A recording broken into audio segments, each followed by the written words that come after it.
कि कोई दीवाना कहता है।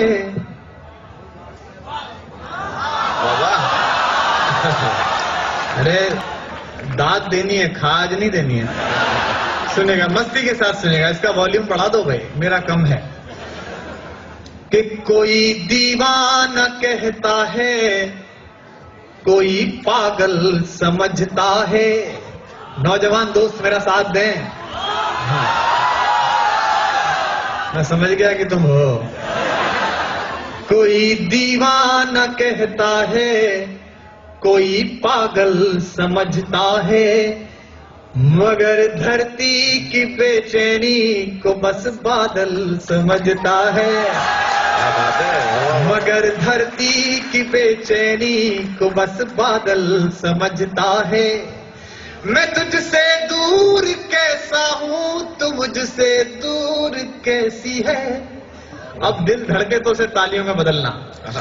मैं तुझसे दूर कैसा हूं, तू मुझसे दूर कैसी है। ये तेरा दिल समझता है या मेरा दिल समझता है। ये तेरा दिल, ये इस बार के सेमेस्टर में आने वाली है। कि मोहब्बत एक एहसासों की पावन सी कहानी है। बहुत अच्छे। तुम यहाँ थे? मैं तो तुम्हें आगरा में ढूंढ रहा था। कि मोहब्बत एक एहसासों की पावन सी कहानी है। कभी कबीरा दीवाना था, कभी मीरा दीवानी है। यहाँ सब लोग कहते हैं मेरी आंखों में आंसू है। ये पंक्ति सुनना और आप तक पहुंच जाए तो सूचित करना। यहाँ सब लोग कहते हैं मेरी आंखों में आंसू है।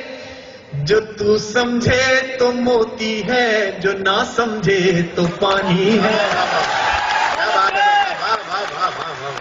जो तू समझे तो मोती है।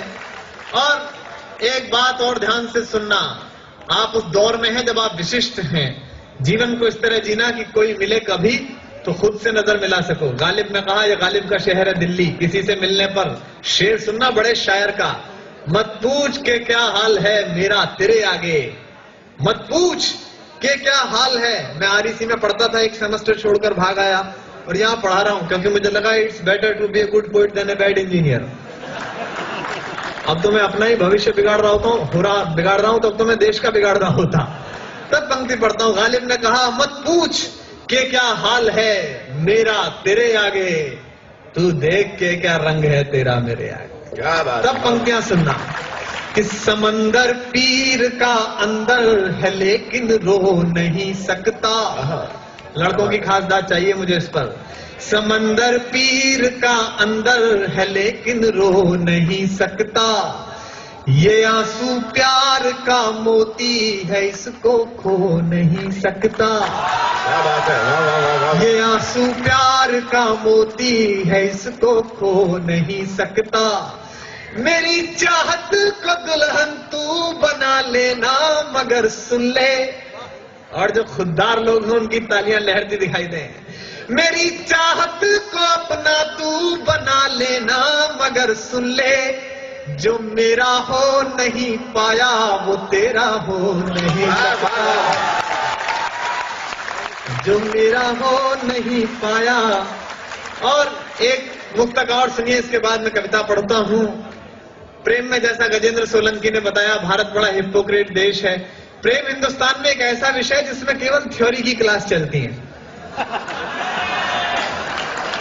मैं आपको 4 पंक्तियां पढ़ा दूं, सुनेगा 4 पंक्तियां। और ये बिल्कुल मस्ती की पंक्तियां हैं।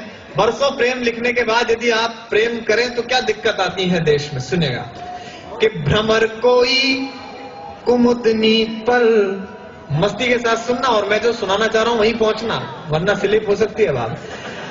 भ्रमर कोई कुमुदनी पर मचल बैठा तो हंगामा। हमारे दिल में कोई ख्वाब पल बैठा तो हंगामा।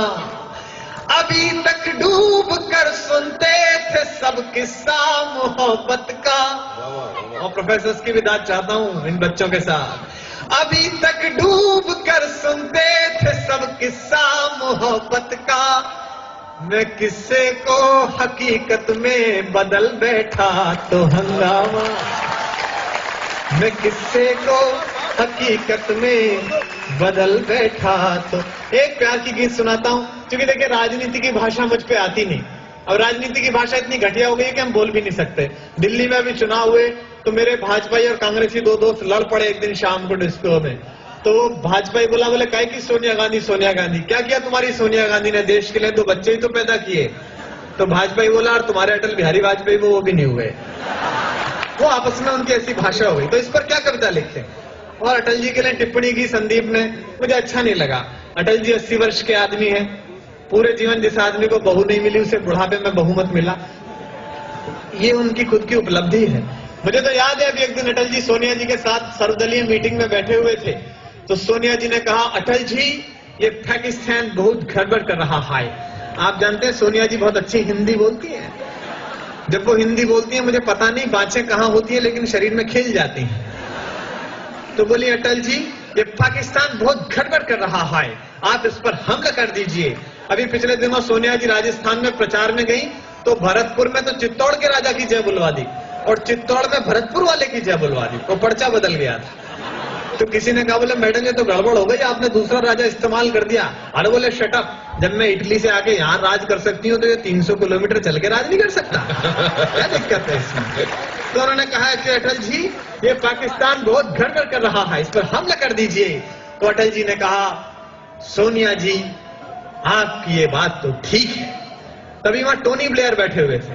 टोनी ब्लेयर आप जानते हैं ब्रिटेन के प्रधानमंत्री हैं, जॉर्ज बुश के छोटे वाले पामेरियन हैं। वो भी वहां बैठे हुए थे। उन्होंने कहा नहीं अटल जी आप हमला मत कीजिए, आप बड़े भाई हैं, दक्षिण एशिया में शांति का संकट पैदा हो जाएगा। तो अटल जी बोले टोनी जी आपकी ये बात तो ठीक है। तभी एक पत्रकार बोला था आपकी समझ में नहीं आ रही है, इसकी भी ठीक कह रहे हो, इसकी भी ठीक कह रहे हो, आप तो कुछ कर ही नहीं रहे हो। बोले यार बात तो तुम्हारी भी ठीक। तो 27 दलों की सरकार चलानी है तो मैं आपको राजनीति में नहीं प्रेम पे कविता सुनाता हूं, क्योंकि प्रेम सफल हो जाए तो आदमी विवेक ओबराय हो जाता है और असफल हो जाए तो सलमान खान हो जाता है। और मैं आप सबको विवेक ओबराय देखना चाहता हूं। अब आप भी क्यों ना हो साहब, वो स्त्री जिसके लिए वो दोनों पागल हैं वो सुंदरी इतनी है, भगवान ने पूरी समर वैकेशन खराब करके बनाई है। मैं तो अभी कहाँ पढ़ाता हूँ कॉलेज में, तो मेरा एक विद्यार्थी आत्महत्या के लिए चढ़ गया। गाजियाबाद में हमारे यहाँ कौशाम्बी में 12 मंजिली इमारत है, ऊपर चढ़ गया। तो उसके उनका पिता का फोन आया, बोले सर चले आइए आपका शिष्य बहुत परेशान है, आत्महत्या करना चाह रहा है। तो मैं गया, मैंने कहा अभिषेक बेटा नीचे आ जा, आत्महत्या मत कर, मैं तुझे वो नई वाली मोटरसाइकिल दिलाऊंगा, वो हुडी बाबा। बोला नहीं गुरुजी मैं कूद कर मरूंगा, मेरी बेइज्जती हुई है। अरे मैंने कहा नीचे आ जा, ओम व्यास और मैं अमेरिका जा रहे हैं इस बार स्विट्जरलैंड, तो मैं ओम व्यास के घरवाली के टिकट पे तुझे ले चलूंगा। बोले नहीं गुरुजी इसमें तो ज्यादा रिस्क है, मैं कूद के ही मरूंगा। तो मैंने कहा मैंने मन रखने के लिए कह दिया। अरे मैंने कहा मैं कलकत्ता गया था तो वो ऐश्वर्या राय की माँ वृंदा राय मेरी फैन हो गई, मैं तेरी ऐश्वर्या राय से शादी करा दूंगा, नीचे आ जा। बोला गुरुजी ऐश्वर्या राय कौन है? मैंने कहा फिर तू कूद के ही मर जा। फिर तू कर भी क्या रहा है? मेरा कई बार मन करता है कि मैं गजेंद्र सोलंकी को उस वाली बिल्डिंग पर ले जाऊं, लेकिन डर यह है कि यह भी हो सकता है कि ये वहीं रहे और मैं नीचे आ जाऊं। ये शरीर का मामला है। तो मैं एक कविता सुनाता हूं आपको, मोहब्बत में सच की कविता, और इसमें दिल धड़के आवा मिले। पहली पंक्ति से जुड़िए, आपको मेरा नाम याद नहीं रहेगा, ये कवि सम्मेलन याद नहीं रहेगा, लेकिन इस कविता का शीर्षक पगली लड़की याद रहेगा। इसका एल्बम भी जल्दी आएगा और इसे अब पहली बार मुझसे सुन लीजिए, अगली साल तक ये पहुंचेगी बात आपको सुनेगा। मावस की काली रातों में दिल का दरवाजा खुलता है। ये ऐसे जैसे मैं आपके बारे में बात कर रहा हूं, चाहे T5 में रहते हो चाहे बॉय हॉस्टल में रहते हो। मावस की काली रातों में दिल का दरवाजा खुलता है, जब दर्द की प्याली रातों में गम आंसू के संग घुलता है, जब पिछवाड़े के कमरे में हम निपट अकेले होते हैं, अकेले होते हैं। मुरारी बापू की कथा की तरह मत सुनना, आह वाह करते रहना। जब पिछवाड़े के कमरे में हम निपट अकेले होते हैं, अकेले होते हैं, जब घड़ियां टिक टिक चलती हैं सब सोते हैं हम रोते हैं। जब घड़ियां टिक टिक चलती हैं सब सोते हैं हम रोते हैं, जब बार बार दोहराने से सारी यादें चुक जाती हैं, जब ऊंच नीच समझाने में माथे की नस दुख जाती हैं। पंक्तियां सुनना और अगली 2 पंक्तियों पर जितने भी लोग हो सबके हाथ खुलते हुए देखना चाहता हूं। जब ऊंच नीच समझाने में माथे की नस दुख जाती है, तब एक पगली लड़की के बिन, तब एक पगली लड़की के बिन जीना गद्दारी लगता है, और उस पगली लड़की के बिन मरना भी भारी लगता है। मावस की काली रातों में दिल का दरवाजा खुलता है, जब दर्द की काली रातों में